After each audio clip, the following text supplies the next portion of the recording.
কংসের কারাগারে মা দৈব কিরুদারে এই কংসের কারাগারে মা দৈব কিরুদারে জন্ম নিলেন ভগবান।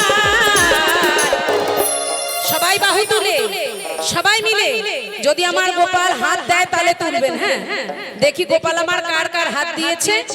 সবাই হাত তুলে হরে কৃষ্ণ হরে রাম বলো হরে কৃষ্ণ হরে রাম।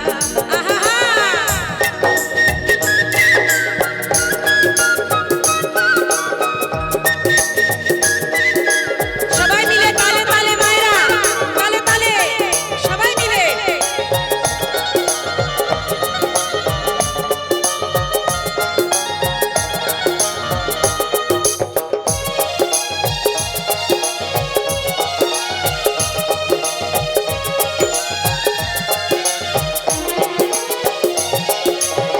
বাসুদেব লয়ে যায় মাথার উপরে যমুনা পার হয়ে মা যশোদার ঘরে।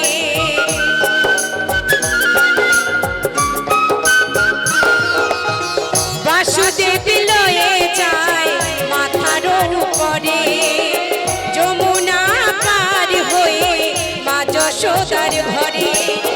দিনে দিনে বড় হয় নব ঘন শ্যাম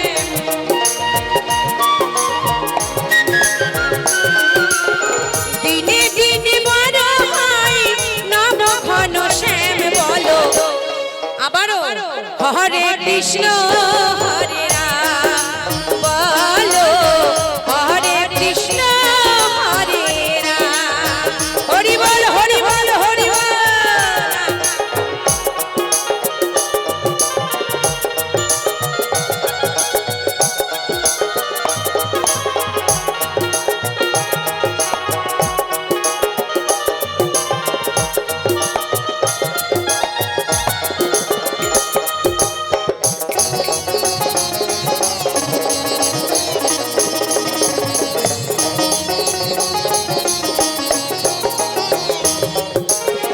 ভগবানের কেমন লীলা যুগের অবতার আপনি খুলে যায় বন্ধ কারাগার। এখানে আমার সকল মায়েরা উপস্থিত আছে। আপনাদের কাউকে বোঝাতে হবে না যে গোবিন্দের আমার জন্ম কোথায় হয়েছিল। কংসের ওই কালকুঠিরে একে একে সপ্তম সন্তানকে ওই কংস ধ্বংস করেছিল।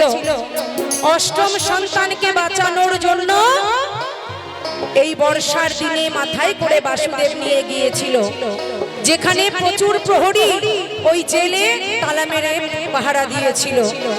কিন্তু ভগবান যদি কৃপা করে তাকে কে আটকাতে পারে, তাই না বাবা? সকল দরজা এমনি এমনি খুলে যায়, সকল প্রহরী নিদ্রায় মগ্ন যায়। তাই মহাজন বলছে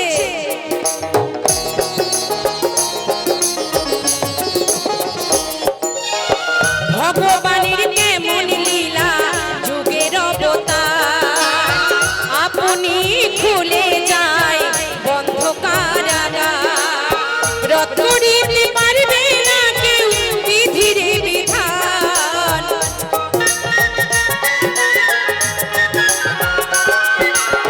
রত্ন দিতে পারবে না কেউ বিধির বিধান। বলো হরে কৃষ্ণ হরে রাম বলো হরে কৃষ্ণ হরে রাম। হাতে তালে তালে সবাই মিলে বাবা।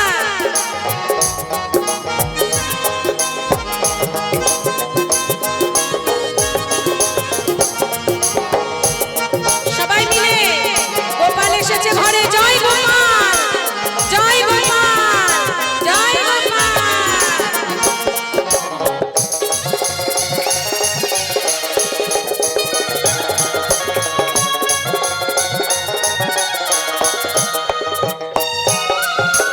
চম্পা দাস বলছে দিয়ে কদম গাছে হেলা, রাধা রাধা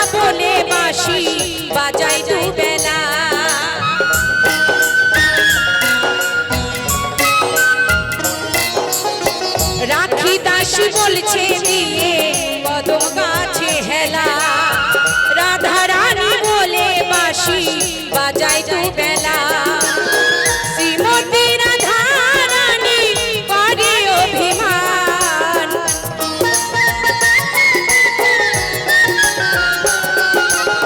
শ্রীমতী রাধা রানী করে অভিমান বলো হরে কৃষ্ণ হরে রাম বলো হরে কৃষ্ণ হরে রাম এই কংসের কারাগারে